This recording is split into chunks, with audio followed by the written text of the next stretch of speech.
بسم اللہ الرحمن الرحیم۔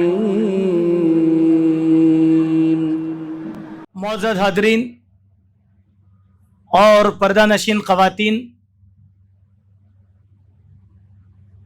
ہم سب کو چاہیے کہ ہم ہمیشہ اپنے اللہ بزرگ و برتر کی حمد و ثنا اور تعریف بجا لاتے رہیں، اسی لیے کہ کائنات کی تمام مخلوقات ہر وقت اللہ کی تعریف میں اور اس کی بڑائی بیان کرنے میں مگن ہیں۔ ہم اسی لیے اللہ کی کثرت سے تعریف بیان فرمائیں کہ اس نے ہم سب کو مسلمان بنایا اور پیارے نبی محمد صلی اللہ علیہ وسلم کا امتی بنایا ہے، اور ہمارے لیے کائنات کی ہر نعمت کو مسخر فرمایا۔ اسی لیے ہم اللہ کی ہمیشہ تعریف بجا لاتے رہیں۔ سبحان اللہ و بحمدہ، سبحان اللہ العظیم، سبحان اللہ و بحمدہ عدد خلقہ و رضا نفسہ و زینت عرشہ ومداد کلماتہ۔ درود و سلام ہو پیارے نبی محمد رسول اللہ صلی اللہ علیہ وسلم کی ذات پر کہ آپ نے اللہ کا یہ دین ہم تک مکمل طور پر پہنچا دیا ہے۔ معزز حاضرین، قرآن مجید میں مختلف مقامات پر بعض انبیاء کی دعاؤں کا تذکرہ کیا گیا ہے۔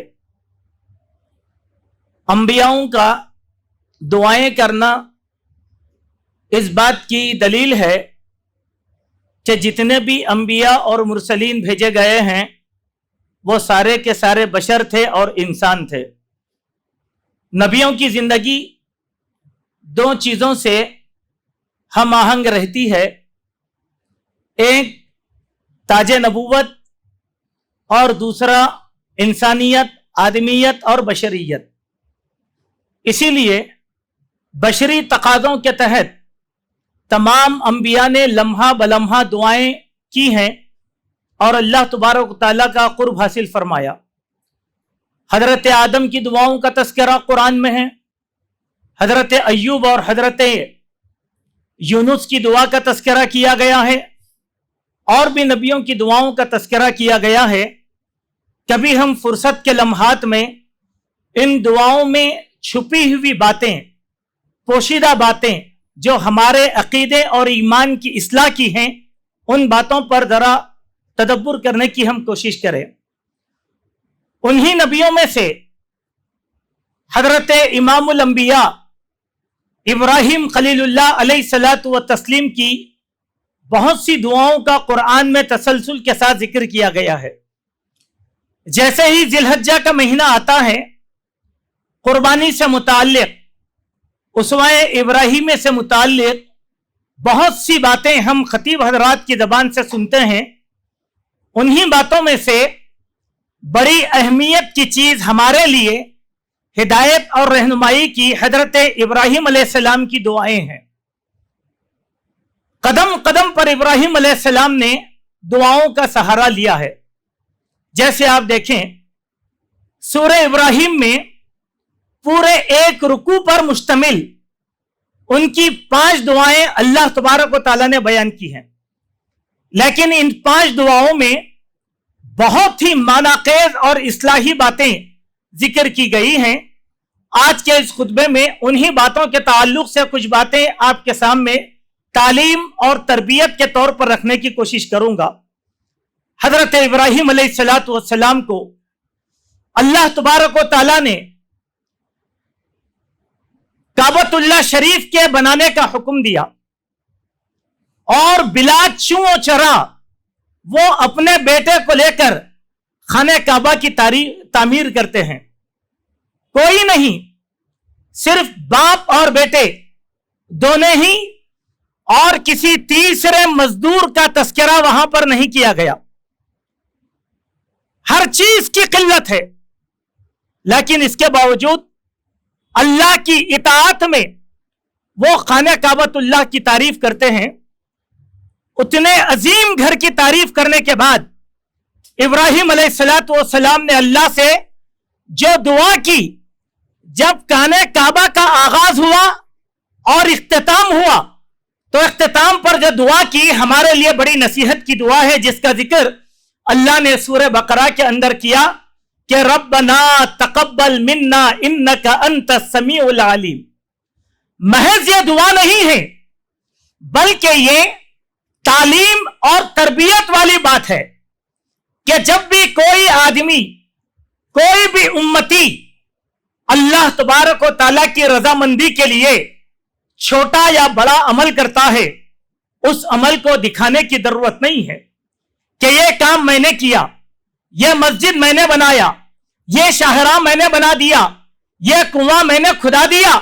نہیں، جب کام اللہ کی ذات کے لیے ہوتا ہے تو ہمارے پیش نظر ابتغاء وجہ اللہ، یعنی اللہ کی رضامندی اور اس کے چہرے کی خوشنودی مقصود ہو۔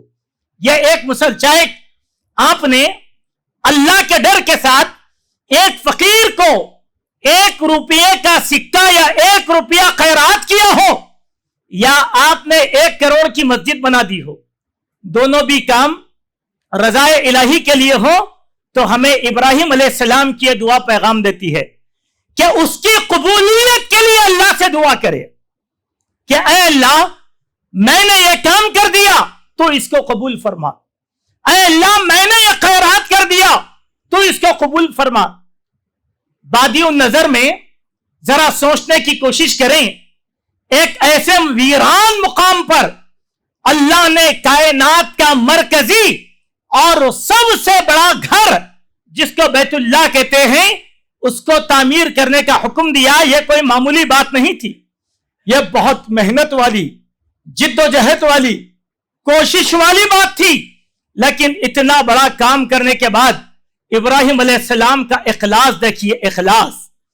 نبی ہوتے ہوئے اللہ سے کہتے ہیں اے اللہ تیرا حکم تھا ایک گھر بنانے کا، میں نے یہ گھر بنا دیا، میری محنت ختم ہو گئی اور میری تعمیر مکمل ہو گئی، اے اللہ بڑی محنت لگی، بڑی مشقت لگی، اس کو تو قبول فرما اپنے چہرے کی خاطر، اپنی رضامندی کی خاطر، آخرت میں کامیابی کی خاطر۔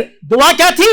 ربنا تقبل منا انک انت السمیع العلیم۔ دیکھیے اس دعا میں ایک بات ہے کہ اگر ابراہیم علیہ السلام چاہتے تو یہ بات کہہ سکتے تھے ربنا تقبل منی، اے اللہ یہ ذاتی میری کوشش ہے اس کو قبول کر، نہیں کہا۔ کیا کہا؟ ربنا تقبل منا، اے اللہ یہ ہماری ذاتی کوشش ہے، ہماری محنت ہے، ہماری جد و جہد ہے، اے اللہ تو اس کو قبول فرما۔ اس ہماری کا معنی بہت بڑا ہے میرے بھائیوں۔ آپ سوچیں کہ آج جو بیت اللہ الحرام ہے وہ بیت اللہ الحرام حضرت ابراہیم کے زمانے میں نہیں تھا، ایک چھوٹا سا گھر تھا، ایک حجرہ تھا، ایک کمرہ تھا، اسی کو ابراہیم علیہ السلام نے تعمیر کر دیا۔ لیکن اس کی آبادی کے بعد سے جو بھی سلاطین اسلامی آتے رہے اس کی توسیع کرتے رہے۔ سبحان اللہ، منا میں قیامت تک اس کو کشادہ کرنے والے سارے لوگ شامل ہیں۔ کہا اگر ترکوں نے خانہ کعبہ کی توسیع کی اس دعا میں وہ بھی شامل، اگر آج آل سعود اس کو توسیع کر رہے ہیں وہ بھی ابراہیم علیہ السلام کی دعا میں شامل۔ ربنا تقبل منا انک انت السمیع العلیم، اے اللہ ہماری ان کوششوں کو قبول فرما، چونکہ قبول کرنے والی تیری ہی ذات ہے، تو ہمارے دلوں کو جاننے والا ہے، علم سارے کا سارا تیرے پاس ہے۔ اب تعلیم کیا ہے میرے بھائیوں؟ تعلیم یہ ہے چاہے ہم کوئی بڑا کام کریں، چاہے ہم کوئی چھوٹا کام کریں، فوراً اس دعا کو پڑھ لیں۔ یہ نہیں یہ مسجد میں نے تعمیر کیا، یہ کنواں میں نے کھدایا، اگر میں نہیں ہوتا تو یہ کام نہیں ہوتا۔ اللہ کے بندو اگر ہم نہیں ہوتے تو اللہ کے دین کو کوئی نقصان نہیں پہنچ سکتا تھا۔ کیوں؟ اللہ تعالی اپنے کام، اپنے دین کی حفاظت منافقوں، فاجروں، فاسقوں اور کافروں سے لے لیتا ہے۔ ہم یہ نہ سمجھے اگر ہم مسلمان نہیں تو اللہ کا دین نہیں رہے گا، نہیں، अल्लाह काफिरों को खड़ा कर देगा, किसी को भी खड़ा करेगा और अपने दीन की हिफाजत करेगा। इसीलिए हमें हमारी मेहनत, हमारी रियाजत, हमारी जिद्दोजहद, हमारी कोशिश को अल्लाह को जरूरत नहीं है, अल्लाह को जरूरत नहीं है, हमको जरूरत है अल्लाह की रजामंदी की। हम वो रजामंदी अल्लाह तबारक व तआला से तलब करें। ये एक दुआ का फिक्रा था, उसको मैंने आपके सामने रखने की कोशिश किया। अब खाने काबा बन गया। हजरत इब्राहिम अलैहिस्सलाम अल्लाह से दूसरी दुआ कर रहे हैं। क्या कहा कि रब्बि जअल हाज़ल बलद आमिना, ऐ मेरे अल्लाह, यहां मैंने काबतुल्लाह तो तामीर कर दिया, अब आहिस्ता आहिस्ता यह वीराना शहर में बदलेगा, आबादी में बदल जाएगा। ऐ मेरे अल्लाह, इस शहर को अमन का गहवारा बना दे। सुभान अल्लाह, देखिए दुआ कितनी बड़ी है। अमन, शहरों को आबाद करना यह किसी भी हुक्मरान या बादशाह के लिए बहुत आसान काम है, लेकिन शहरों में अमन और अमान की फिजा को बरकरार रखना यह अल्लाह के अलावा कोई और नहीं कर सकता। आप देखें, हमारे शहर को खुली कुतुब शाह ने आबाद कर दिया था। जमाना था अमन का था, लेकिन आज यह जमाना बदअमनी का। आज हमारे शहर में रोजाना एक कत्ल होता है, बदअमनी की फिजा है। यह कोई कमाल नहीं है कि शहर वसी हो जाए, लेकिन शहर में अमन और अमान कायम रहे। वो कितनी मुखलिसाना जिद्दोजहद थी मेरे भाइयों हजरत इब्राहिम अलैहिस्सलाम की, कि अल्लाह ने क़यामत तक आने वाले मुसलमानों के लिए यह हुक्म नाजिल कर दिया कि जो कोई आदमी हरम में रहेगा, ना कत्ल है, ना गारतगिरी है, ना लड़ाई झगड़ा है, बल्कि वहां पर जान की अमान लेने वाले के लिए पनाह दी जाएगी। अमान है, कोई भी रहो, अगर वो अपनी जान बचाने के लिए हरम में दाखिल हो जाता है तो उसको जान की अमान दी जाएगी। चुनाचे आप देखें, अल्लाह के प्यारे नबी सल्लल्लाहु अलैहि वसल्लम ने फतह मक्का के मौके पर, जबकि सहाबाए किराम ने यह ऐलान कर दिया अल यौम यौमुल मलहमा, कि आज कत्ल और गारतगिरी का दिन है, भरपूर इंतकाम लिया जाएगा और खूब खून बहाया जाएगा।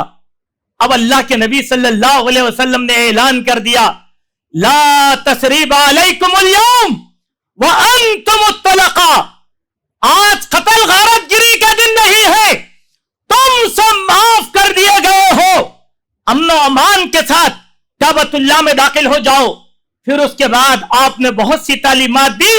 उन तालीमात में से एक तालीम यह थी कि आज के दिन अगर कोई भी काफिर अपनी जान बचाने के लिए हरम में दाखिल होता है, उसको जान की अमान दे दी जाएगी। यह हुक्म कहां से मिला था? हजरत इब्राहिम अलैहिस्सलाम की दुआओं का नतीजा है।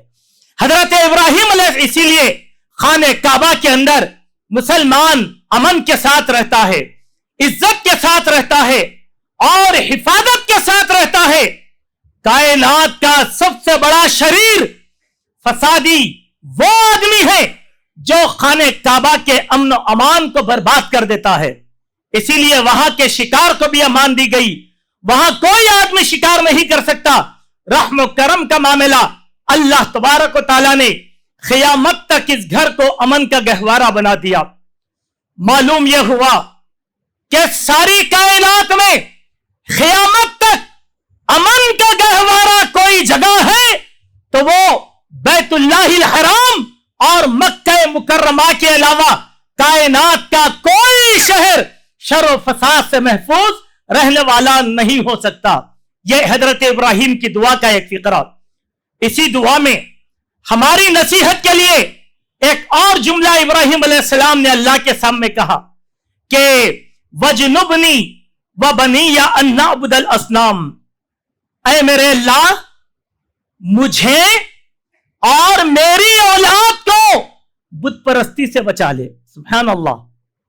जिस इब्राहिम ने बुतों का सर्वनाश किया, जिस इब्राहिम ने कायनात के मुशरिकीन को बुतों की हैसियत बताया, जो इब्राहिम जिनके वालिद बुत बनाकर बेचने के लिए जाते, और वही इब्राहिम बुतों की हैसियत बता रहे हैं कि लोगों, ये बुत मिट्टी के बने हुए हैं, नफा और नुकसान के मालिक नहीं है, ये मेरे बाप की तिजारत है, लिहाजा तुम इसको मत खरीदो, ये रब नहीं हो सकते।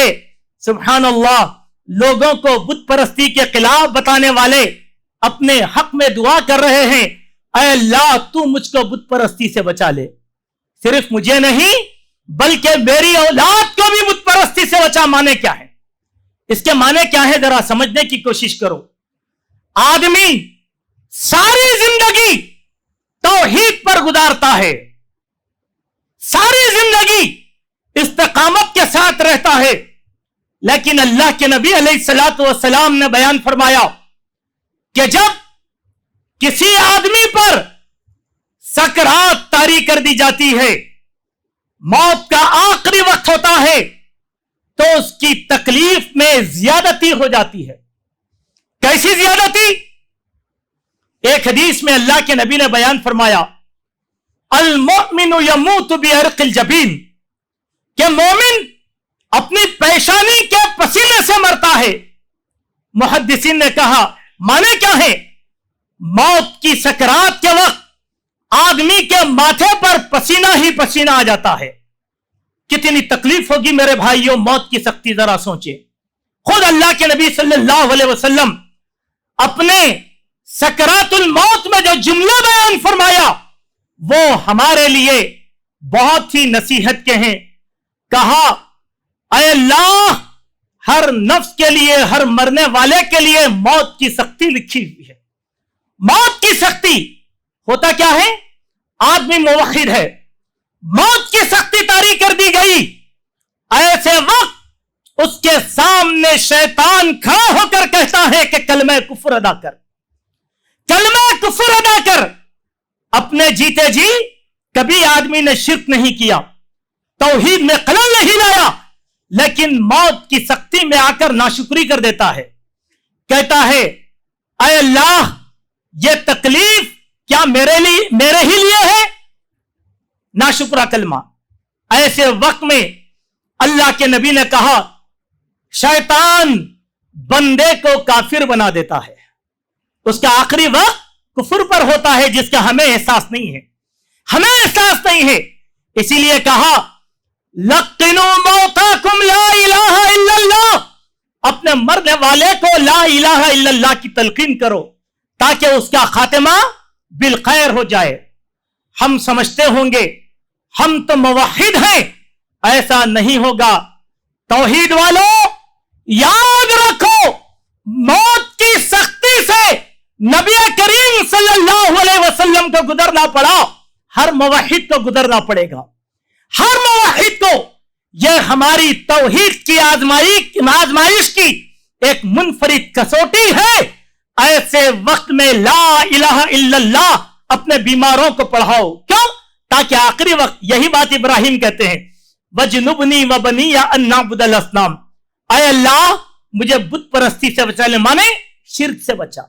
ऐ अल्लाह शिर्क से बचा, कुफर से बचा। बशरी तकाजों के तहत किसी से भी हो सकता है। एक सहाबी थे जिनके बारे में नबी करीम सल्लल्लाहु अलैहि वसल्लम को खबर दी गई कि इन्होंने मैदान जिहाद में कुश्तों के पुश्ते लगा दिए, बड़ी कुर्बानियां दी, बड़ा जख्मी हुए और कई लोगों को इन्होंने कत्ल कर दिया। अल्लाह के नबी ने क्या कहा? उसने कुफर किया, उसकी मौत कुफर पर होने वाली है। सहाबा परेशान। दूसरी मर्तबा कहा, दूसरी मर्तबा भी यही बात। एक सहाबी रसूल को सुधरी, जब वो आदमी जख्मी हालत में जा रहा था, उसके पीछे हो लिए। जैसे ही पीछे गए, जख्मों की ताब न लाकर उस मुसलमान ने नेज़े की अनी को अपनी हलक में रखा और दबा लिया, खुदकुशी कर लिया। सुभान अल्लाह, क्या है ये क्या है? यही तो कुफर है, यही तो शिर्क है, अल्लाह पर तवक्कल के खिलाफ है।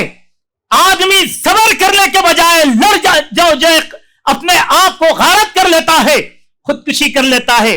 यह क्या है? कुफर। इब्राहिम ने वही दुआ की, वजनुबनी व बनिया अन नाबुदल असनाम। दोस्तों, कभी भी अपनी इस तौहीद पर फख्र मत करो, हिफाजत करो, इसकी इस्तिकामत अपने अंदर लेकर आओ। क्यों? यह बड़ा अजीब और गरीब मरहला होता है। आदमी का मुवहिद होना यह भी मुश्किल काम है, तौहीद को संभाल कर रखना यह भी मुश्किल काम है। कुरान में अल्लाह तबारक व तआला ने इरशाद फरमाया, वमा युमिनु अक्सरुहुम बिल्लाहि इल्ला वहुम मुशरिकून। अक्सर लोग ईमान का दावा करते हैं, कभी कि वो काफिर हो गए जिसका उनको एहसास तक नहीं है। ऐ अल्लाह के बंदो, हम समझेंगे हम तो तौहीद पर कायम हैं, न जाने हमारी जिंदगी में कुफर ने किस किस अंदाज में रास्ते बताए जिसका हमको एहसास नहीं है।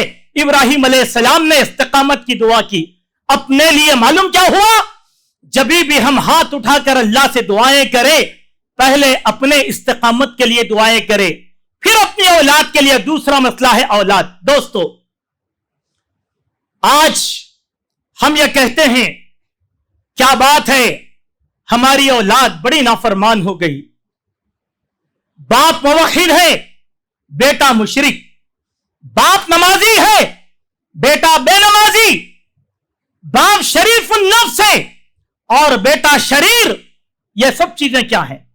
एक बात मालूम होती है कि जब हम वालिदैन दुआ करते हैं तो अपनी औलाद के हक में दुआ नहीं करते। इब्राहिम अलैहिस्सलाम ने अपने बेटों के हक में भी दुआ किया। क्यों? चूंकि वालिदैन की दुआएं औलाद के हक में मकबूल हो जाती है। सुभान अल्लाह। कैसी दुआ की? ऐ अल्लाह, मुझे भी बुत परस्ती से बचा और मेरी औलाद को भी बुत परस्ती से बचा। सुभान अल्लाह। यह आयत को समझने के लिए एक और वाकये का हम सहारा लेंगे, जहां पर याकूब अलैहिस्सलाम का तस्करा सूरह बकरा में किया गया। क्या कहा अल्लाह ने? अम कुंतुम शुहदा इज़ हदरा याकूब अल मौत। ऐ लोगों, क्या तुम उस वक्त के गवाह नहीं हो जबकि हमने याकूब पर सकरात को तारी कर दिया। इज़ क़ाल लिबनी, और वो अपनी औलाद से कहने लगे, गुफ्तगू करने लगे और अपनी औलाद से पूछा, मा ताबुदूना मिन बादी। ऐ मेरी औलाद, तुम मेरे बाद किसकी इबादत करोगे? हम सब जानते हैं याकूब अलैहिस्सलाम की 12 औलाद थी और 12वें बेटे यूसुफ नबी बनाए गए थे। सुभान अल्लाह। नबी पर सकरात का आलम है, पूरी औलाद सामने खड़ी हुई है। वैसे वक्त में याकूब अपनी औलाद से यह नहीं कहते, अरे बेटो, कनान में मेरी एकरों की जमीन है, तुम आपस के अंदर बांट लो। मैंने अपना खजाना जमा कर रखा है, मेरे बाद तुम तकसीम कर लो। नहीं, तौहीद वाले बाप को औलाद की तौहीद की फिक्र रहती है। जैसे मैं नेक और सालेह हूं, मेरी औलाद भी मेरे लिए बाकियातु सालिहात बन जाए। क्यों? कि मरने के बाद आदमी की सबसे बड़ी दौलत औलाद है, जो अपने मां बाप के लिए बख्शिश की दुआएं करती हैं, मगफिरत की दुआएं करती हैं। इसीलिए उनका तौहीद पर आना जरूरी है। कितनी तड़प थी होगी, कितनी लचक थी होगी। आखिरी वक्त, अभी दुनिया से रिश्ता टूटने वाला है, कह रहे हैं, ऐ मेरी औलाद, मेरे बाद किसकी इबादत करोगे?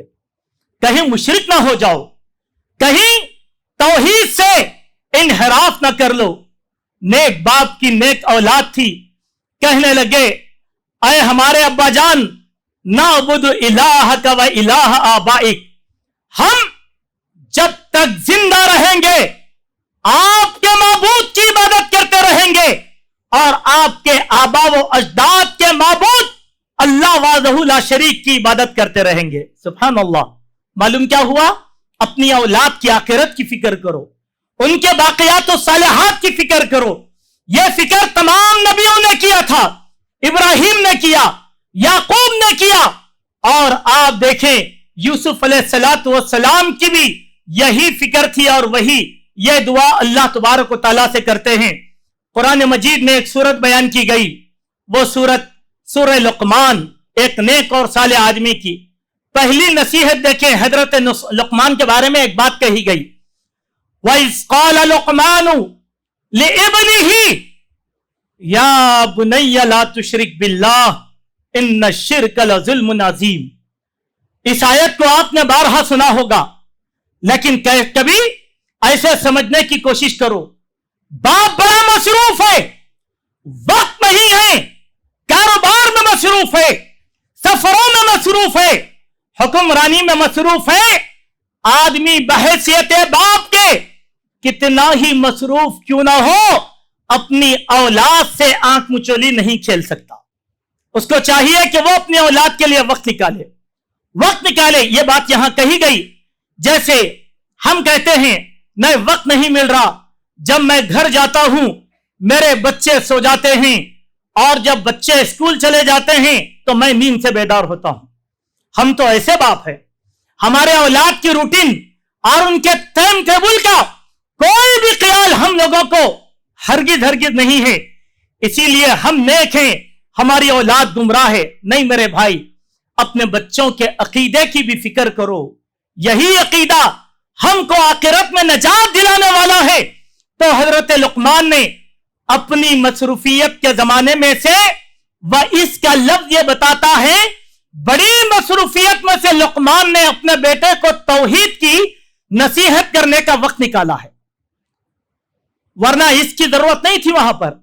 वकाला लुकमान अगर कह दिया गया तो काफी था, बेटा मिला और लुकमान ने नसीहत किया, नहीं, लुकमान खास वक्त निकाले, बेटे के साथ बैठे, शिर्क की गंदगी समझाया और उसकी कबासत समझाया।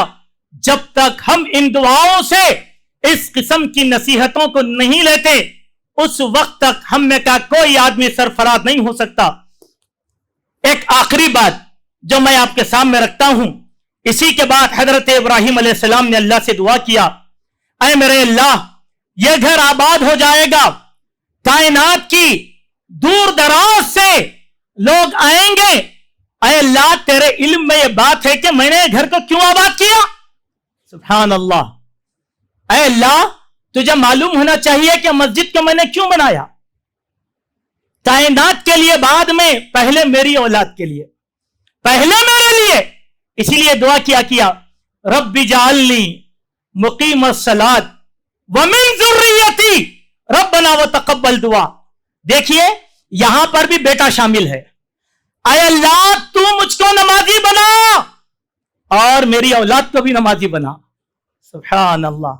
दोस्तों, बहैसियत वालिद होने के यहां जितने हाजिरीन हैं, माए हैं, मैं उनसे एक सवाल करता हूं, और यह सवाल अपने नफ्स से कीजिए और अपने नफ्स से इसका जवाब लीजिए। कितने हम में के लोग हैं जिन्होंने अपनी औलाद की तौहीद की फिक्र की और अपने बच्चों के नमाजी होने की फिक्र की है।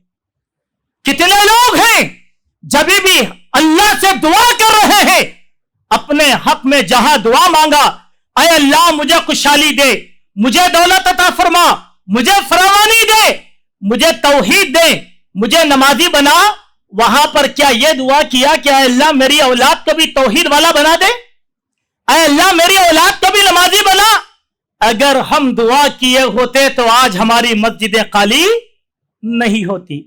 अफसोस की बात है, आज का यह अंग्रेजी निजाम जो हमारे सरों पर सवार हो गया, आला तालीम के नाम पर, अल्लाह के बंदो अपने नफ्स से फतवा तलब करो।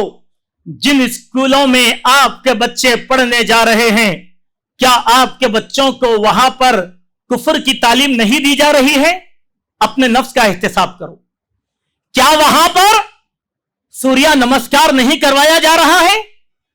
क्या वहां पर योगा के आसन नहीं करवाए जा रहे हैं? क्या वहां पर गैर इस्लामी नारे आपके बच्चों को नहीं सिखाए जा रहे हैं? सिखाए जा रहे हैं।